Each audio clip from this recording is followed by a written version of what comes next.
Olá, bom dia amigos e amigas do canal Dica de hoje. Meu nome é Daniel Nigri, hoje é dia 22 de julho de 2017, analista CNPI, e vamos falar, como todo sábado, algum assunto de economia. Vamos falar sobre um assunto que está muito em voga, que é a reforma trabalhista, mas hoje eu vou tentar dar um enfoque diferente, como isso vai afetar as empresas. Afinal, o canal aqui é feito para ajudar investidores a encontrarem boas empresas para investir. Tá? Então, se você é um investidor ou um trabalhador que está perdendo ou considera que está perdendo algum direito, eu peço desculpas aí, mas a gente vai falar sempre voltado para empresas. Tá?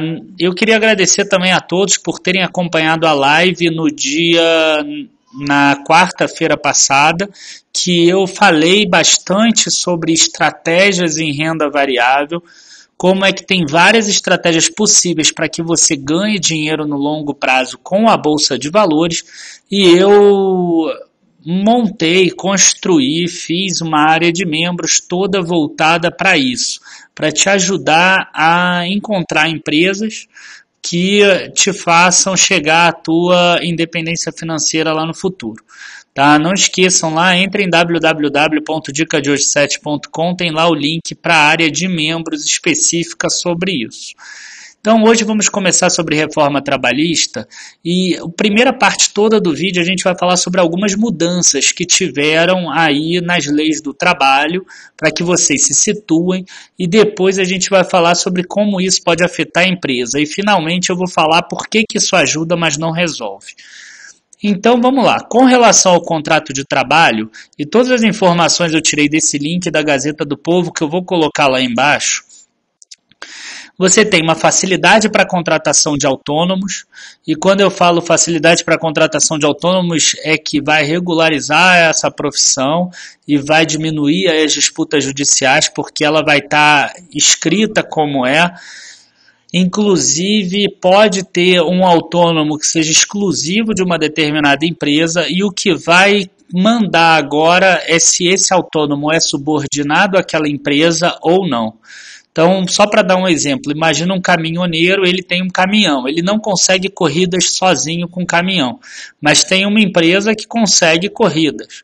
Então, ele pode pegar as corridas dessa empresa, mas ele não necessariamente precisa aceitar as corridas que aquela empresa impõe para ele. Tá? Quer dizer, que a empresa mostra para ele. Ele pode falar, não quero. Então, ele não é subordinado àquela empresa. Tá? Então, vai ter facilidade para a contratação de autônomos, fim do acordo informal para demissão, que é aquela coisa que eu acho que todo mundo aqui já deve ter visto alguém. A pessoa quer sair do emprego, mas não quer perder aqueles direitos que ela tem, de sacar o fundo de garantia, enfim, outras coisas também. E aí ela pede, faz um acordo com o patrão e ela consegue sair e devolve a multa do fundo de garantia, por exemplo. Então, vai passar a ter uma regularização desse tipo de acordo. O funcionário poderia movimentar até 80% do FGTS. A empresa, em vez de pagar 40% da multa, paga 20% da multa e paga metade do aviso prévio. Em compensação, o funcionário não vai receber o seguro-desemprego, porque o seguro-desemprego foi feito para quem fica sem emprego e voluntariamente. Nesse caso, como é uma pessoa que está pedindo para sair, para fazer um acordo, ela está pedindo para sair voluntariamente, né? Então, funcionaria dessa forma. Com relação à jornada de trabalho, vai passar até a regularização do home office, as pessoas que trabalham distantes do lugar de trabalho, criando critérios para esse tipo de trabalho. E também critérios para jornada intermitente, jornadas que não existe empresas que não têm jornada fixa. Nesse caso, o trabalhador passaria a receber por hora, sendo que essa hora não pode ser inferior à hora do salário mínimo, a empresa ficaria obrigada a pagar férias, 13º, FGTS, e o funcionário precisa ser chamado 3 dias antes e pode recusar. Enfim, esse tipo de trabalho que trazia muita informalidade vai passar a ser regulado e não vai ter mais questão judicial aí envolvendo ele. o que é algo bem interessante para a empresa. Tá? Em relação aos sindicatos, acho que foi o que mais chamou a atenção aí, e a primeira é que a contribuição sindical passa a ser facultativa, ela não é mais obrigatória. A contribuição sindical, acho que as pessoas sabem, é um dia por ano, costuma ser cobrado ali em março ou abril, e essa contribuição passa a ser facultativa, quer dizer, o próprio trabalhador vai decidir se ele quer pagar ou não, se ele imagina que o sindicato representa ele ou não. E a nova legislação dá mais força para as convenções coletivas. Então tem 16 itens que, se forem negociados e fixados em convenção coletiva, eles podem passar a valer mais do que a própria lei.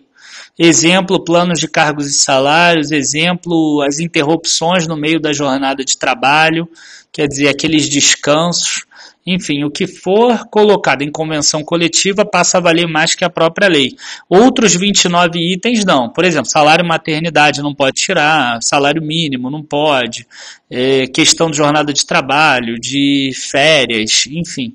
Mas tem 16 itens que vão poder passar a ser negociados e inclusive poderão valer mais ainda do que a lei. Tá? E tem um e-book lá na Gazeta do Povo que explica muito bem mais detalhes sobre essas coisas e que vale a pena. Eu também vou botar nos comentários lá embaixo para quem quiser clicar e baixar, fazer o download. Outras mudanças ainda, com relação ao horário. A pausa para o almoço pode, em vez de ser no mínimo 1 hora, vai passar a ser, quer dizer, pode ser de apenas meia hora, então o trabalhador passaria a sair meia hora antes do trabalho, legalmente falando. O período que o trabalhador fica dentro da empresa que excede a sua jornada de trabalho não é mais considerado hora extra. Isso serve para uma pessoa que tenha medo de sair na rua em determinado horário, ou que espere outra para pegar uma carona, ou que dentro da empresa, por causa do horário, faz algum culto religioso, pessoal, ou que chega antes no trabalho para trocar de roupa, tomar café com calma, etc. Isso tudo não é mais considerado hora extra, mesmo que a pessoa esteja dentro do local de trabalho. E o tempo de transporte fretado até a empresa também não conta mais como tempo da jornada de trabalho. Então você vê hoje uma empresa que resolve não pagar vale transporte, então ela bota um transporte coletivo que demora meia hora para chegar e meia hora para sair. Essa 1 hora o trabalhador conta como tendo hora de trabalho, embora ele não esteja trabalhando lá no local de trabalho dele. E ele acaba trabalhando 7 horas, né, numa jornada normal. E agora ele vai precisar trabalhar 8 horas. Então isso deve facilitar para que empresas coloquem esse tipo de benefício para os trabalhadores, tá? Na minha opinião. Outras pessoas vão pensar que é uma perda para o trabalhador. E para a empresa também vai ser uma coisa boa, porque a produtividade do trabalhador vai passar a ser em 8 horas e não 7, como nesse exemplo. E fechando aqui as mudanças, eu vou falar um pouco sobre férias e bônus. As férias vão poder ser fatiadas em até 3 partes, sendo que uma delas maior que 14 dias e nenhuma menor que 5 dias. Existem algumas outras regras, tá, que vale a pena depois vocês verem lá naquele e-book que eu falei. Prêmios ou importâncias pagas ao trabalhador, mesmo que habituais, mesmo que todos os meses, não são mais incorporadas aos salários. E quando eu falo prêmios, é qualquer tipo de prêmio. Tá? Pode ser cesta básica, pode ser plano de saúde, pode ser dinheiro. Tá? Mesmo habituais, elas não são mais incorporadas aos salários e não podem mais ser cobradas judicialmente depois. Então agora a gente vai passar para a parte das empresas. Eu já andei observando aí, vendo alguns cálculos de pessoas que trabalham com isso, e eu já percebi que essas mudanças vão fazer as empresas economizarem entre 10% e 20%, dependendo da empresa, dependendo do ramo de atuação. 10% a 20% do salário dessas pessoas, ou do custo que elas têm de pessoal. Então, o que acontece? Os funcionários que já estão trabalhando, eles estão na regra antiga, né? E aí, a gente tem empresas que em julho, por exemplo, anunciaram plano de demissão voluntária ou que reabriram planos de demissão voluntária nesse mês. Que eu achei rapidinho olhando o Google foi Caixa, Bradesco, Banco do Nordeste e Eletrobras. Os links estão aqui, vou colocar lá embaixo também nos comentários. E aí eu vou pegar aqui as maiores empresas para a gente ver qual é o peso do pessoal no resultado lá das empresas, quanto que isso custa. Então a gente tem aqui IBRX 100 maiores empresas. São as maiores empresas mais negociadas na Bolsa. A gente está falando de YouTube, de Bradesco, Ambev, Petrobras, Vale, B3, antiga BVMF e Ultrapar. Vamos analisar aqui algumas delas e vamos começar por Itaú. Vocês devem lembrar que na segunda-feira eu fiz um vídeo sobre lucros retidos. Se vocês não viram, vale a pena rever para vocês entenderem essa parte aqui. Então, Itaú Unibanco teve em 2016, vamos olhar só 2016, um valor adicionado total a distribuir 70 bilhões para distribuir entre todos os entes que fizeram parte da geração de riqueza ou da geração de receita de Itaú Unibanco. 20 bilhões dos 70 foram gastos com pessoal, 24 bilhões foram gastos com impostos e 23 bilhões foram gastos para remunerar o acionista ou o dono da empresa, os sócios da empresa. Tá? Então, se a gente diminuir aqui 15%, teria um lucro de 3 bilhões a mais. Esses 3 bilhões a mais não vira remuneração de capital próprio, que como aumenta o lucro, vai gerar um imposto maior também. Então, aqui deve ganhar 1 bilhão e aqui deve ganhar 2 bilhões. Tá? Aqui não fica muito claro a questão do ajuda, mas não resolve. Mas no próximo exemplo vai ficar. Ambev. Ambev gasta 3 bilhões e 600 milhões dos 42 bilhões que ela tem a distribuir com o pessoal. E gasta 21 bilhões com impostos. Então, essa reforma trabalhista, se melhorar aqui 15%, vai economizar 540 milhões aqui. Que deve se transformar em mais uns 370, 360 milhões em remuneração de capital próprio. Tá? Aqui embaixo. Esses 13 bilhões deve subir para uns 13.400, 13.500, se tivesse sido no ano passado, se mantivesse todas as linhas. Agora, imagina se caísse 10% os impostos, em vez de 21 fosse 19. Isso aqui subiria muito mais, subiria para 15. Então, quer dizer, se tirar desse 3,6, ajuda. A empresa vai gerar mais lucro. Gerando mais lucro, ela pode escolher entre reter mais lucro, investir mais, para crescer no futuro. Crescendo no futuro, ela pode gerar mais emprego. Gerando mais emprego, a economia toda melhora, o PIB melhora, a arrecadação do país melhora. Ela pode também aproveitar para expandir para o exterior, porque com um custo menor, ela passa a ter maior competitividade internacional. Então, são só 2 exemplos aqui de como ajudam as empresas a reforma trabalhista. Tá? Mas se essa reforma fosse feita aqui nos impostos que são cobrados, quer dizer, uma reforma tributária, seria muito mais eficiente, tá? Na maioria das empresas. Ultrapar, você vai ver que é parecido com o Itaú. Ela tem bem parecido aqui os números, ó, 1 bilhão e 700 com pessoal, 1 bilhão e meio de impostos, 1 bilhão e meio de remuneração de capital próprio, e esse 1 bilhão e 400 aqui é juros de dívida mais aluguéis, tá? Então isso aqui a gente exclui por enquanto, ele não tem a ver com esse vídeo. Então aqui é a mesma coisa, se diminuir 15%, vai economizar 250 milhões, deve entrar mais uns 80 milhões aqui e mais uns 170 milhões aqui, o que vai ajudar aqui, vai aumentar a remuneração dos acionistas em 10%. Esse aqui vai ser bem relevante para essa empresa. Vai subir de 1.570 para 1.740, até mais do que 10%, 11%. Seria bem relevante, é bem interessante para essa empresa se realmente ela conseguir diminuir essa média de 15% que eu tenho calculado. E finalmente aqui a gente vai falar sobre Petrobras, porque para mim Petrobras é um case de imposto.